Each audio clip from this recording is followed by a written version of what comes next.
Welcome to the Dad Show Podcast, a show all about impacting, empowering, inspiring, and uplifting information to become a better dad, husband, man, and mentor.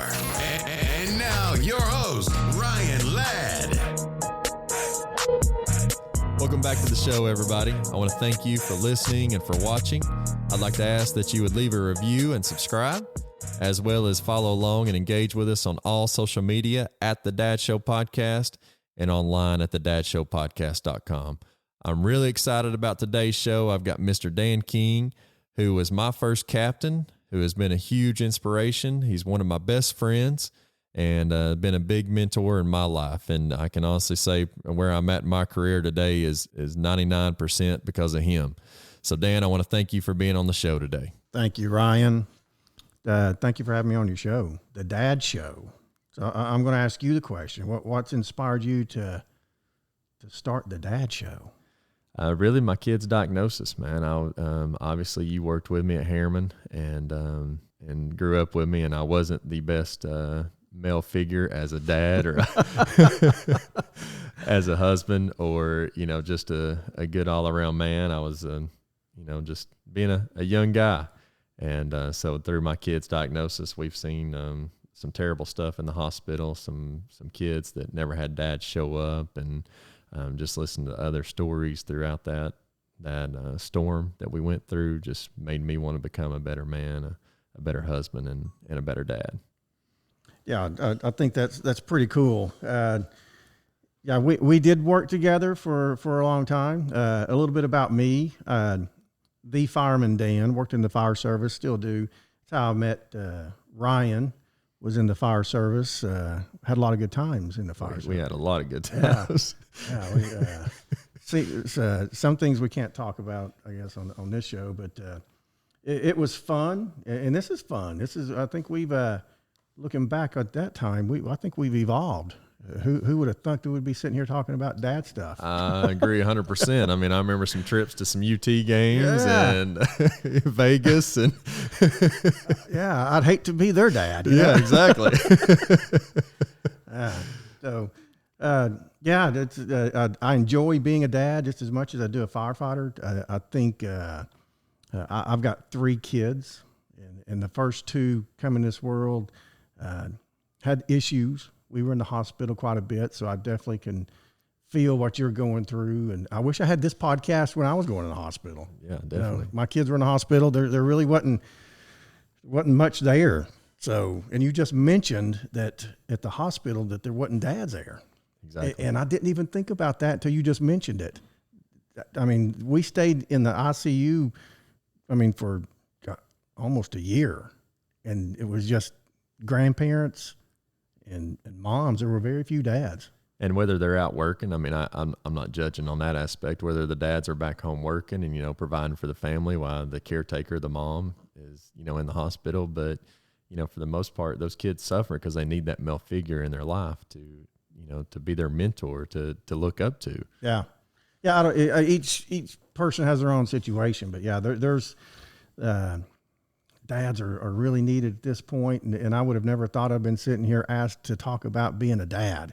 I definitely talk about being a firefighter, but I'm definitely not the professional dad by any means. So, well, none of us are. None of us are perfect. So that's the main reason for this podcast, is try and get dads together, dads talking. And I remember going through my kid's transplant at Cincinnati. We couldn't eat in their room, so there was one main room where all the dads, basically the families were supposed to go, but the kids were so young that the moms would go at one time and the dads would go at another. And so fellowshipping with those dads and hanging out with those guys in that kind of setting and, just fellowshipping with each other and listening to each other's stories, it just made you grow as a man, for one, but it also made you grow as a husband and a father while you're in the hospital with your kids, and it helped with our treatment. And so that's what this podcast is for, is to bring dads together. Let's talk. And let's just put it out there, in our society, it's not cool to be a good dad, and so that's what I want to do, is bring us together to make it, better all the way around. No, I think dads in this world today, we can get caught up in so many other distractions and our own selfish ways. You know, when we're off from work, it's my time, not my kids' time. Exactly. And I've just learned that being a dad is intentional. You know, you have to make the time. Everything that you do with your kids has to be intentional. And I feel like I've grown as a parent doing that. It takes work. Amen. You know, yes. and you have to put your own selfishness aside. But I think all dads that bring kids into this world want the best for them. And I think the best for them is giving them that time. Exactly. So, being in their lap. You don't even have to do anything special. Just show up and be there and listen and play with them. You know, that's really. Yeah, I totally agree. I wasn't the best parent for the first couple of years, but I've got 2 kids that are grown, and then we've got an 8-year-old, and it's totally different raising a kid now than it was then. I mean, there's more money in the house. We're just more mature. My kid that's at home now gets away with a whole lot more than my other 2 kids would have ever gotten away with. And it's really not fair because my other 2 kids were the ones that come into this world that were in the hospital for a year. Exactly. You know, I was probably harder on them than I was my 8-year-old. So let's put it into perspective for our audience. So you've got Davis, which is at home now. He's 8. And then you've got 2 other kids, Reagan and Corbin. And how old are they? Reagan is 27. She's my oldest daughter. Reagan was born right at 6 months early. Wow. She didn't even weigh 1.5 pounds. Wow. When she come out of the hospital, they told us that she was the smallest kid that weighed, how can I put this? She weighed less than any other kid that's ever left the hospital at that time. I'm sure other people have, but I mean, literally, she looked like a squirrel in my hand. Wow. Right at 9 months, she was in the hospital. And then we brought her home. And at that point, I'm not going to tell my age, but I'm not a spring chicken, but it would look like antique medical equipment that beeped and everything. And we were just kids. And in that museums stuff, now, wouldn't it? Yeah, it would be in museums now, yeah. And that stuff was beeping all the time, and how we made it through that, I don't have a clue. Financially, mentally, it was just, I look back on it now and you just got to laugh. You know? Exactly. And you can laugh now because of how, great they've turned out. Yeah. But I've, my oldest son, who is 21, just turned 21 years old. He's in college. He's going to David Lipscomb University in Nashville, Tennessee. He's part of the basketball program there. He's one of their student managers, living the dream. Wakes up every morning with a cafeteria with whatever he wants to eat. I talked to him last night. He was just kicked back, said he just ate his dessert. He was going to bed. Has no worries. I mean, I would love to be in his shoes right now. Definitely, yeah. Because we didn't grow up with nothing like that. No, we did not grow up with anything like that. Yeah, when I was in college, it was lucky if another roommate had a Pop-Tart in the cabinet. It didn't last too long. Some ramen noodles were laying around. Yeah, and it got so bad that everybody wrote their name on that Pop-Tart. Yeah, so it didn't. Yeah, kind of like living in the firehouse, ain't it? That's like living in the firehouse. Yeah, well, except living in the firehouse, if it's got somebody's name on it, you don't eat it because somebody's messed with it, and you better leave it alone. So. But yeah, being a dad's fun. It's challenging, and as I get older, I think I've mellowed out just a little bit, and I understand the importance of being a dad. When I grew up, my dad, I mean, it was all work, no play. There was no, we never heard "I love you." We never heard things like that, and I'm not complaining about that. I grew up on a big farm, and my dad worked on the railroad. He wasn't there very much, but, you sometimes in life you learn what you didn't have that makes you a better dad. Exactly. But now there's a whole lot of times that you want to go back to seeing what your dad did, and you have to focus and say, no, I'm not going to be that dad. Yeah. So there's things that, there's some good things that I took from my dad from growing up. And then there's a lot of things that I would never put in play today. So, and that's part of it too. Talking to dads, you're like, yeah, I would like to pick that trick up, or I'd like to do that. And then you're like, no, don't want to do that, that aspect. So what has changed, or what would you, if you could go back to your younger self with Corbin and Reagan, what would you change? What would you do differently, I guess, as being a father then? I mean, obviously you were great and they turned out to be really good kids and that, but what would you, from yourself, from your point of view, what would you go back and change? I'm really fortunate, and I love the fire service. It's given so much to me. I would have never met you. Exactly. We wouldn't be sitting here today if it wasn't for the fire service. So I'm very fortunate to have worked a career where I could bring my family in. I mean, you saw my 2 oldest kids grow up. Yeah, exactly. So if I could go back and change anything, and I'll speak just a little bit about my faith. My faith is, I grew up in church, and it was Sunday morning, Sunday night, Wednesday night. Anytime the doors were open, we were there. It was the only recreation that we had. And I've tried to live my life with my kids. Maybe not, we didn't go Sunday morning, Sunday night, and Wednesday night, but we were there. And if I could go back and do anything differently, I would be in church a little bit more. So even though my kids turned out and they're in church today, that's a critical time in kids' lives, is that, and if you can, the more you can keep them, going down the right path, listening to good stuff, not bad stuff, and what you would hear in church, you can't go wrong with that. And obviously having them in church is not going to just make them, become this great person and great child, and they're going to grow up to, be standing on a pedestal for everybody. Yeah. But, it does help having that faith in God and letting him lead your life. And all of us make mistakes continuously. But you're right. It does help to lead that faith and walk that line a lot better. Yeah. And I'm definitely grateful for, at that time, having them in church as much as I did. It wasn't, like I said, it wasn't every time the doors were open, but, it was enough where it made a difference in their life. Exactly. Yeah. I'm sure it did, for sure. So you talked about us working at Harriman a little bit. So guys, I want to give you a little context into that aspect. I started in the fire service when I was 20 years old, and I'm now 35 years old. So I've been in the fire service for 15 years. And basically as soon as I started, I didn't have any prior training or anything, but Dan took me right under his wing. He was my captain, and I was at Harriman for 6 years, I believe. I think it was 6.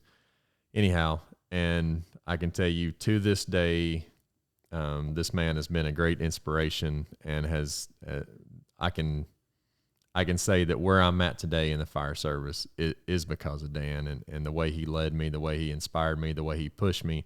I mean, I don't think that I'd ever lifted a weight in my life whatsoever.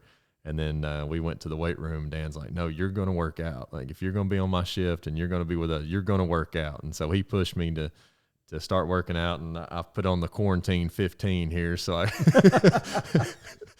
don't exactly look like I used to when I worked back at Harriman, but we would every shift, even off shift, Dan and I would get together, go work out, go hang out. And through that, was a mentor. I didn't really realize it at the time, and I'm sure he didn't either. It was just a friendship, but it gave me somebody to really look up to and want to be like throughout my whole career. So Dan kept pushing me. I wanted to go to Iraq. I wanted, as a firefighter with a contractor there, I wanted to go to New York and be a fireman there. And but I never made any of these decisions without consulting Dan first. I would always go to his office, and I'm sure he got tired of me showing up and everything. But I'd go and say, "Hey man, help me out. What do you think about this? What do you know about this?" And so any training that I've had, any certifications, anywhere I'm at in my life, I can basically just say that this man helped me get there for sure in one way or another.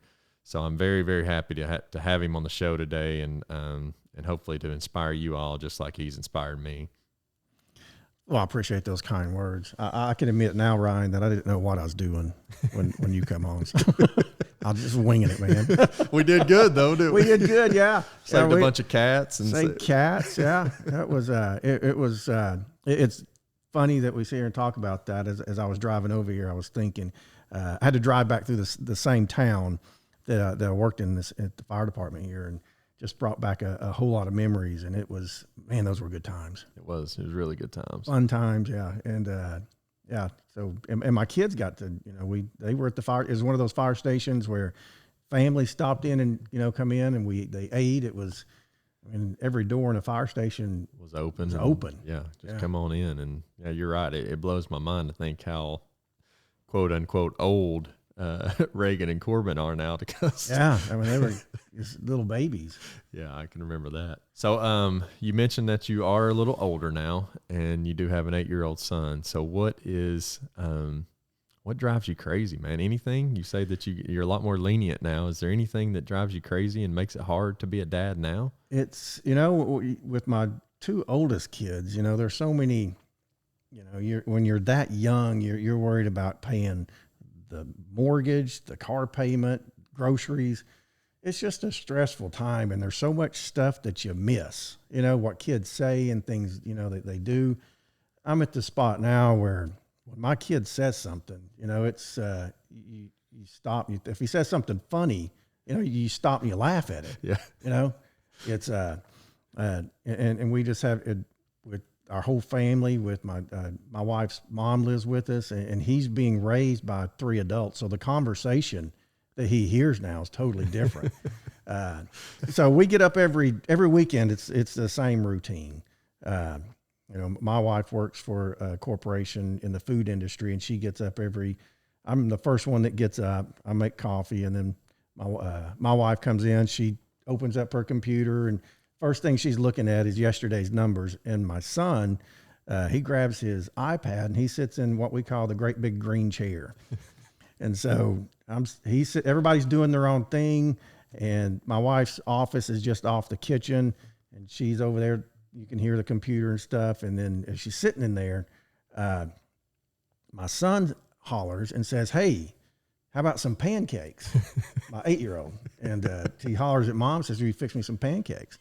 And she says, "Yeah, give me a few minutes. I'll fix some pancakes." And so a few minutes goes by, he hollers it again. And right after that, she lets out a big hell yeah. And, cuss words in our family. I mean, if you stump your toe, mash your finger, you can get, you may have a couple of those words come out. But she says, hell yeah. And I knew what she was talking about, that her numbers must have looked good yesterday. So I looked up real quick to see if my son heard it, and he didn't. So we just, I couldn't see my wife to see what her reaction was. And so a few minutes later, he hollers at my wife and says, "Hey, how about some pancakes?" Or no, my wife hollers at her, says, "Are you ready for those pancakes?" And my son says, "Hell yeah." So that kind of stuff, at my age now with an 8-year-old, at that time he was 7-year-olds when he said that. So you just laugh at that. You know what I mean? I don't know where he heard it, but we know where he heard it, but other words like that, we haven't heard the other words come out yet. So, it's fun being a dad. It's really fun being a dad and listening to those things and laughing at it. And when my wife come in the kitchen, she heard my son say, hell yeah. And I give her the old thumbs up with a smirky, good job there, Mom. That's my son. That's my son. Yeah. Let's teach him some more words. So it's, that's where I'm at with being a dad. I just want to be the best dad I can. And what I said a few minutes ago, be intentional. Right now we can, it wasn't a whole lot of planning and being, time with my kids with my first 2, but it was there. It wasn't intentional. We did it, but now it is intentional. So everything that we do, if it's, spending time shooting basketball before I go to bed, that's intentional. Yes. The conversation that we're having while we're shooting basketball, that's intentional. The talk in the car by not turning on the radio, that's intentional. Or not being on a device or a phone or iPad or anything. That kind of stuff. So it's, I don't know if there's a complete recipe, if there's a professional parent out there, but, being a dad is, there's a lot of responsibility. That's for sure. I mean, that's, last week's show with Willie and Neil Crass was on, and Willie hugged his kids and said bye, and he went to a revival, and the kids were going to work out, and they got in a terrible accident, and he lost his daughter, and so from there, you got to think, like you said, be intentional with the time with your kids and cherish it. And, tell your kids and tell your wife, you love them, because you never know when you're going to go 5 minutes down the road and something bad, terrible is going to happen like that. So that's just precious moments that you got to take. You got to be intentional. So I keep repeating that word, but I think that's what I think about being a dad today. Is everything that I do, it's for a reason. Yes, for sure. So. And Davis isn't coming by this just from the wife's side. I can promise you this, these little jokes and stuff, because I remember our time at Harriman. I hadn't been there very long, but we had a big cookout, and we had hot dogs and hamburgers that we grilled, and families came. And so just a few weeks later, I think it was, I opened up my locker down in the bay to get something out, and here was this hot dog, just the weenie, that was just sitting in my locker. And I didn't have to ask very much, because I found out quickly who it was that had put it there. And so I don't remember. I think I may have put it in your turnout boot or something like that. Yeah, I think that hot dog was passed around a few times. And then, so fast forward a few weeks later after that. So we're now 6 to 7 weeks since this hot dog's been cooked. And I'm at the fire academy going through some training, and I reach in my bunker coat pocket, and there's that daggum. So when Dan says that Davis, cracks these jokes and says this stuff, he's not coming just through Davis. I promise you, this has been passed on with that intentional through Davis. Yeah. It's we had, like I said, we had some good times. Yeah, Ryan was in my wedding. That goes down as I guess people still celebrate, not just on my anniversary, but I think people celebrate the wedding day anniversary. It was before my wife worked for the company she works for now. She worked for Victoria's Secret. And so we had a big blowout wedding. And I think most of all the firefighters thought that they were going to be these Victoria's Secret wing girls out there and everything, the wedding was packed. It was fun. It was a great wedding. It was, I remember a little bit of it. Yeah, you remember a little bit of it. I think a lot of people remember just a little bit of it. So, yeah, it was fun. And Dan was in my wedding, and I didn't know it. The videographer had got him off to the side and was asking him some questions. Next thing I know, here's Dan pulling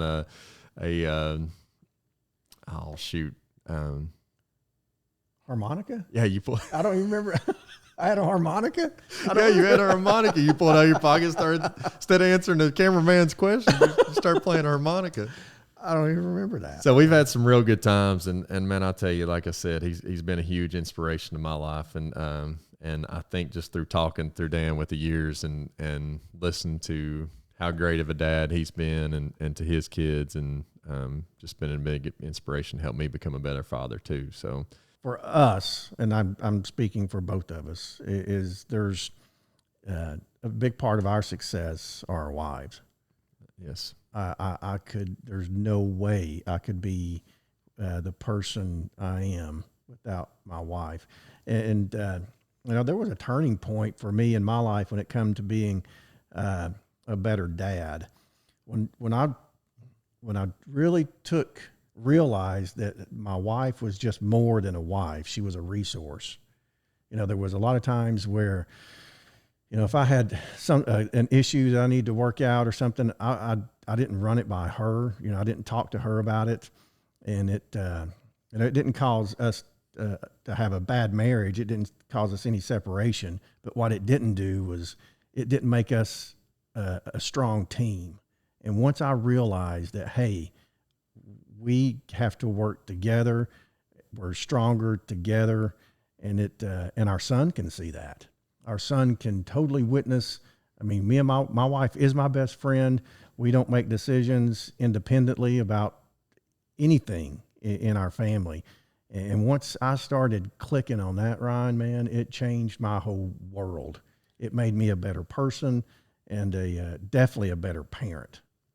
And that's one thing from my growing up with my parents is they didn't communicate. And unfortunately, it led to divorce later on in life after, I think, 29 years of marriage. And I said from that point on, I will communicate with my wife. And so we have, when I say we have an open open communication, open lines of communication all the way around. We're very open with each other. And like you said, I mean, we learned that in the fire service. You can't act as yourself. No. You're not good by yourself. You won't accomplish anything. But us as a team, us as a group, we will accomplish it. Yeah. If you want to be a better dad, be a better husband. Yes. Your significant other, work with that, start on that relationship, make it stronger, and it'll definitely shore up everything else. Your personal life, your work life, and definitely with your kids. And so much about being a parent is not so much about what we say, it's about what they see.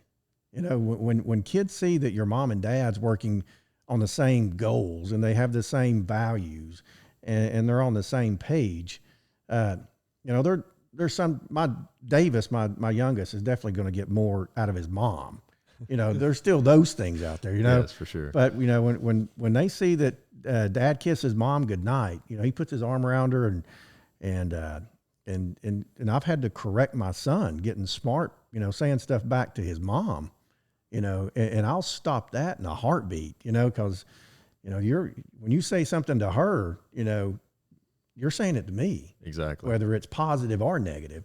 And so, and correcting that earlier, it helps to learn how to treat a woman as well. Yeah. Not just, if I can be disrespectful to my mother and nothing's going to be said or nothing be done, what am I going to do to other women in my life? Exactly. Yeah.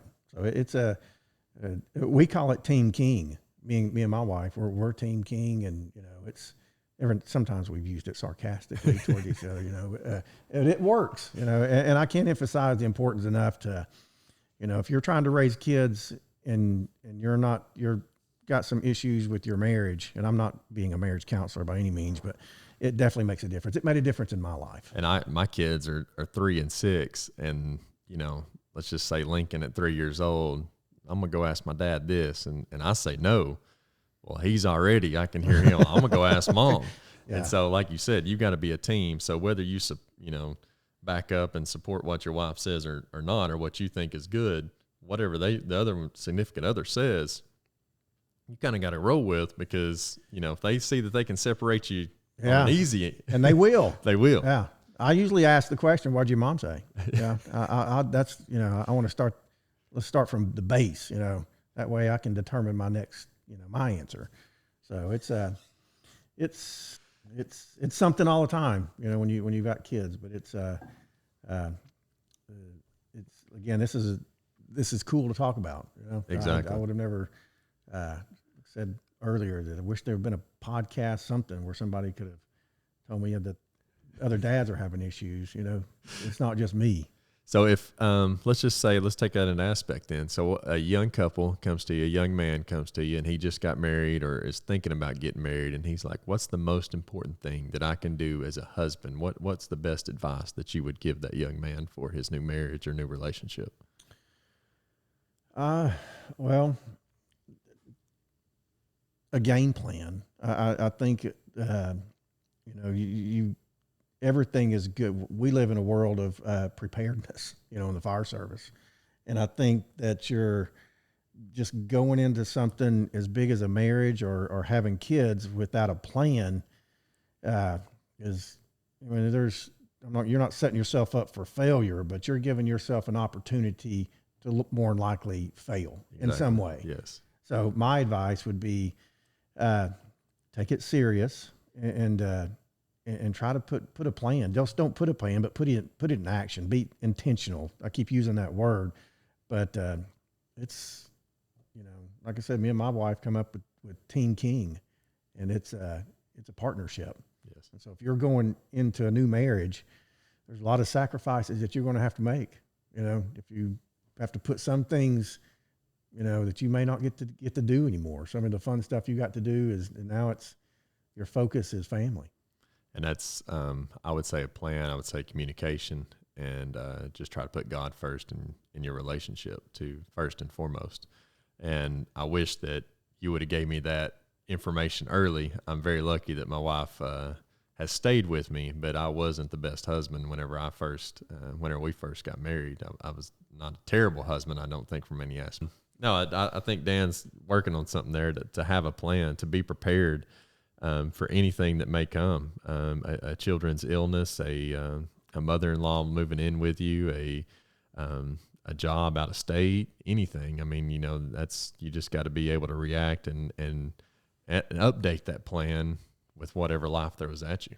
Yeah. And your good point about, you may not have as many friends as you want, but you can always lean on your, a church family.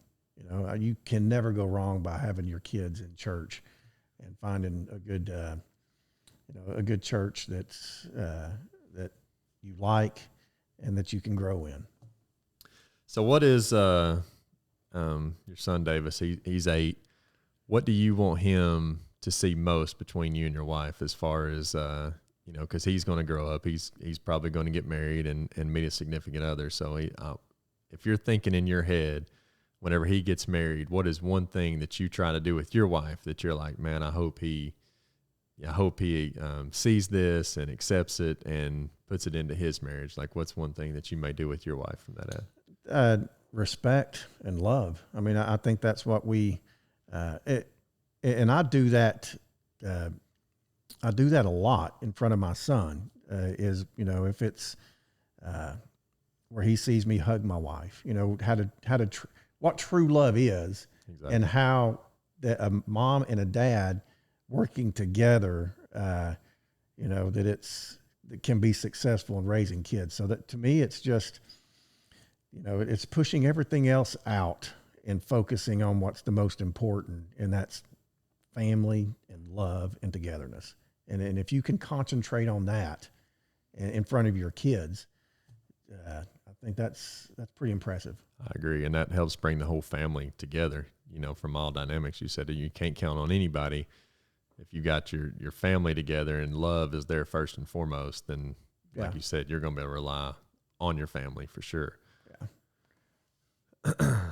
And kids are going to watch that. I mean, if they're not getting it at home, they're going to be looking for it somewhere else. Yeah, exactly. Which I in my aspect, and don't want to go off on this too far, but I would think that, that's what more leads to pornography or,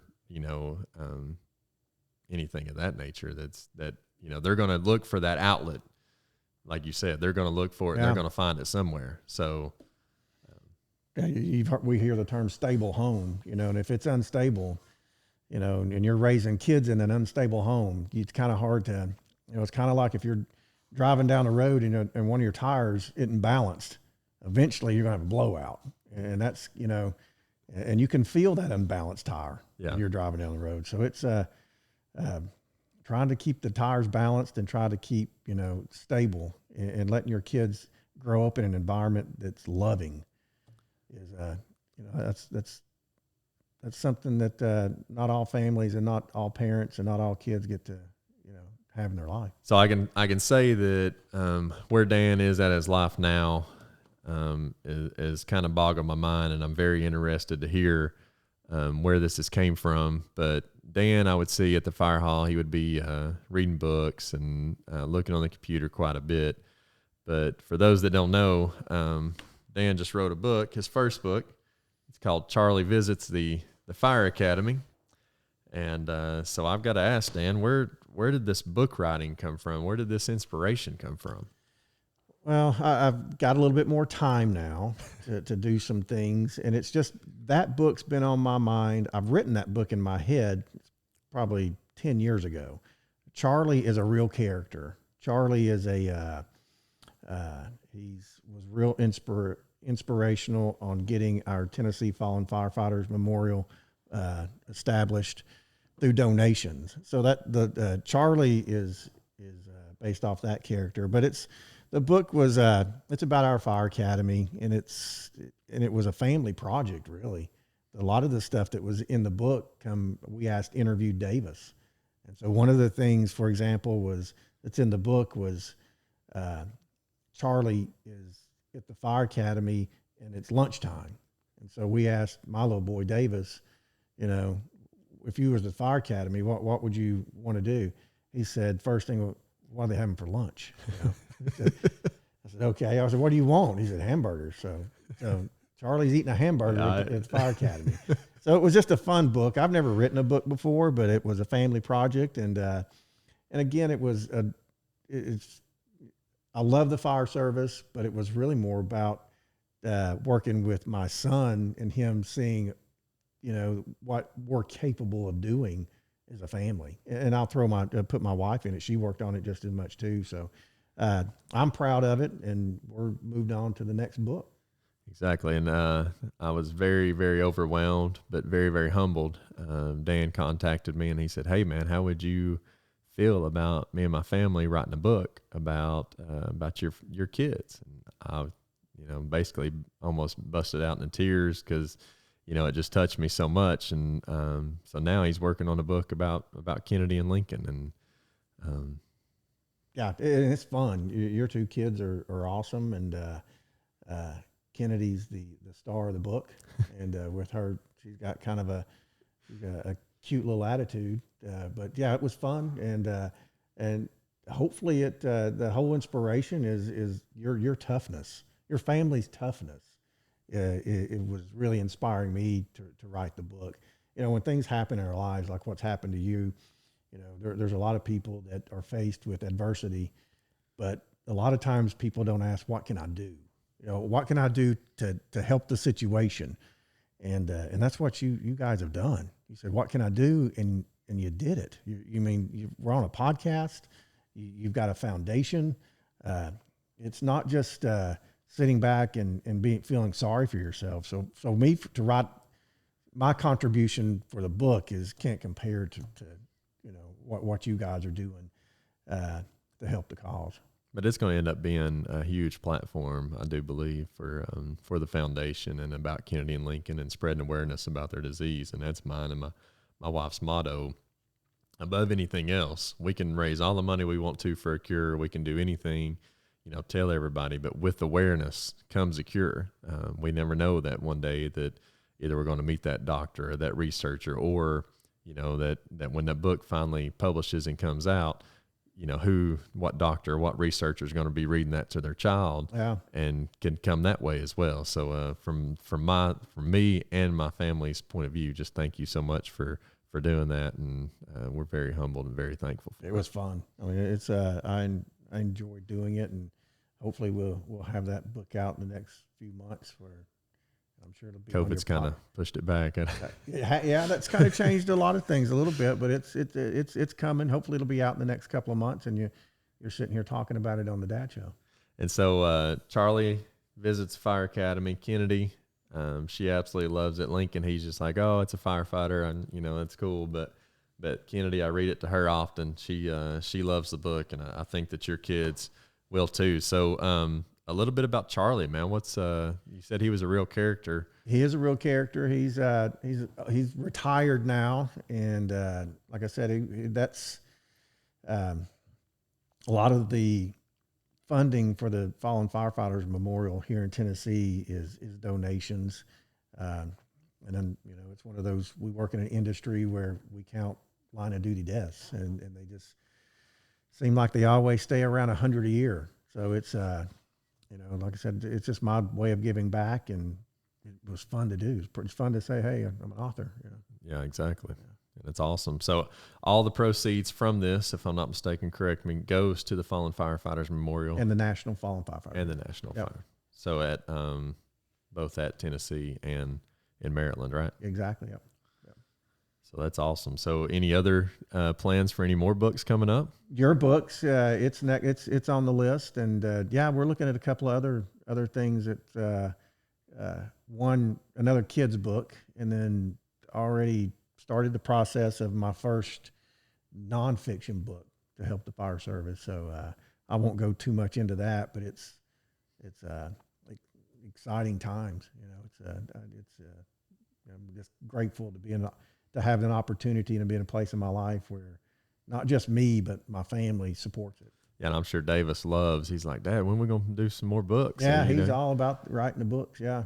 So he's, the one thing with Davis was that we don't have or doesn't have that my other two kids did. My other two kids, as we talked about, they were in the fire station. So it was, our jobs now, our kids can't come into the fire station like we used to, but He knows we're in the fire service, and he loves Charlie.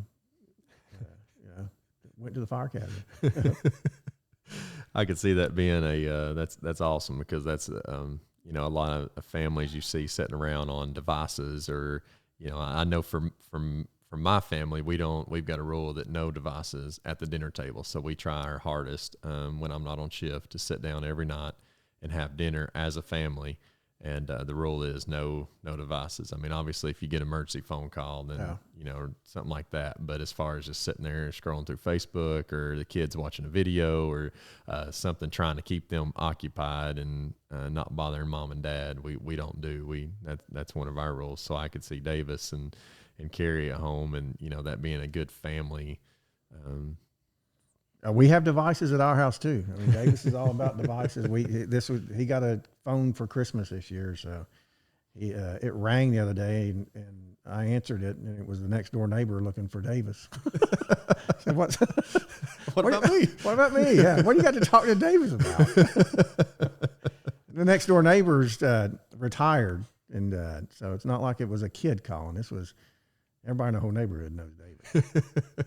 Because he's calling them. Oh yeah, he's calling. So I need somebody to talk to. Yeah, come get me. And so where I'm going with that is, that's we talked about being a good husband and a good father, but the main part of that is spending time with your family. You can't never get that back, and I know that our world is becoming more technologically advanced, and more stuff's coming from the internet and those aspects, but that just quality time spent with your family, whether it's dinner every night, whether it's helping to write a book, or whether it's waiting on mom to make some pancakes. It's that's just, that quality time you'll never be able to go back and grab in life. And my kids are 3 and 6, so they are very young, but I still find myself pushing time away from them to go try to help make money to make ends meet for the family. But, in reality, I shouldn't be doing that, and should be trying to take more time with them and spend more time with them. Because as you can say now that Reagan and Corbin are grown and out of the house, basically, you're like, man, where'd my babies go? Yeah. It's, and that time flies too. So I'm always going to be a dad, whether they're in the house or older, but to make that, have that influence that we really want them to succeed in life, you just have that short window. So there's so many distractions. When I was growing up, there just wasn't that many distractions, and it's harder and harder to take that time and to pull that stuff away from them and be the dad that we should be. Exactly. So you can pick up the book at thefiremandan.com. Also, Dan just gave me some great news. It's going to be put out in all major bookstores, and as well as on Amazon. So be looking for that coming out. Charlie Visits the Fire Academy, written by Dan King. It's an awesome book. My kids love it. So go support Dan. Go support the Firefighters Memorial. And Charlie Visits the Fire Academy. Yeah. So Dan has kind of been pretty humble through this podcast. You know him as a dad, you know him as a husband, and you know him as a book writer. But Dan has a extensive career in the fire industry. Also, he's very intelligent, very educated. Probably one of the most certified individuals that I've ever come in contact with throughout the fire service. And so Dan, like I said earlier, Dan was my captain at Harriman. Dan left Harriman and went to a place called, it's industrial, Wacker, a German-based company, right up the road here, and was the chief. And not only was the chief, but Dan achieved a huge goal there that most people will never be able to say that they did, and that was started a whole fire department from scratch, meaning there was no fire station, there was no firefighters, there was no fire trucks, it was just, there was no SOGs, SOPs, anything. And Dan had to start all this from scratch for what, 2 years by yourself completely? Yeah, right close to 3. Yeah, it was just a bunch of dirt clods out in the field. And when I say by himself, I mean literally by himself. He didn't have, an assistant chief at the time or other captains, other firefighters helping him. And Dan done all this basically. I'm sure, some outside help, but as far as hired and working for the same company in the fire department, Dan was the man at that time. And so I'm gonna just let him give a little background on what it took to get that fire station up and running. But I've just been grateful. It's thanks for those kind words, but I've just been in the right place at the right time, and God's been good to me. And so I worked in a city fire department and for right at 15 years, and had this opportunity to move over on the industrial side, which was something that I didn't know that much about, but had a great opportunity to build a fire station and work for a great company. It was a global company, learned a whole lot.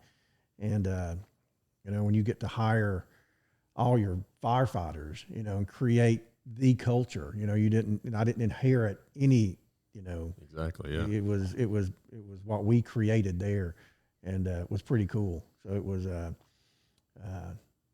that's where I've stayed on the industrial side ever since, I went to work there. I work for a different company now, but I'm still working on the industrial side, and it's fun times. Oh yeah, for sure. It's but I can't imagine what you had to go through to get to that point. I mean, we've both been in different fire departments, and like you said, to just go in and accept the culture that's there, and then to be able to have the opportunity to create that culture and be like, man, if I complain about this, I'm complaining about myself. Yeah, you can't do. You're exactly right. Everything that you own it all, and but no, I'm proud of it, and I'm proud of the people that work there and are continuing. The culture is still the same, and those guys are just I called them an all-star fire department, and still do. I still keep in touch with some of them, and just great friends. And it was a time in my life that there were a whole lot of times I didn't think I was going to be able to do it. There was a lot of doubt in it, but once I come through, and I'm a much better firefighter, leader because of it. So that's an amazing feat that he accomplished there, and obviously great for the resume. But Dan's got some other stuff going on as well, and so he's got the FireMan Dan podcast, if I'm not mistaken. Can you tell us a little bit about that? Yeah, it's 360 Size Up's the name of the podcast. It's as we discussed there a few minutes ago, I've had the opportunity to work in the fire service and do some things that not many people have gotten to do. So I've taken this opportunity to help the fire service as a whole with some of the stuff that we've that I've learned throughout the years. And we have a lot of leadership discussions on our podcast. We have a lot of talk training and tactics, and we talked values. The fire service there's a lot of great leaders in the fire service. And a lot of times those voices aren't heard. And so we try to get those people on our podcast and get them out there and just try to help not only the fire service industry, but we have other listeners. We have a lot of other people outside the fire service that listen to our content. And you're just great leadership content for sure. Dan's, like I said, he's very educated. I'm sure that he's putting a lot of nuggets in his podcast that he's not letting loose here, but yeah. But no, that's go listen to Dan's podcast, 360 Size Up, or visit him at www.thefiremandan.com. So be sure you go check out the 360 Size Up with the FireMan Dan podcast there. It's available on all major podcast outlets. Dan, I want to thank you so much for having you on the show, and I hope that our listeners will go and connect with you. And I greatly appreciate the nuggets that you put in here to help our listeners become better fathers, better husbands, and better men all the way around. I appreciate you having me on the show. I appreciate your passion. This has been pretty cool. Good luck with your podcast. I'm sure it's going to be a hit. There's a lot of dads out there. There's a lot of dads out there. Yeah. And a lot of people that need dads out there. So. Yeah. So I think it's a great topic, and I look forward to listening to the next show. I want to thank you, Dan. Appreciate you being here. Thank you. For the rest of you, links to all of Dan's stuff will be in the description below, or if you're listening to the podcast, there'll be a description there as well. I want to thank you for being with us. God bless every one of you, and I love you. Have a good day. Thank you for listening to the Dad Show podcast. Please like, review, and subscribe.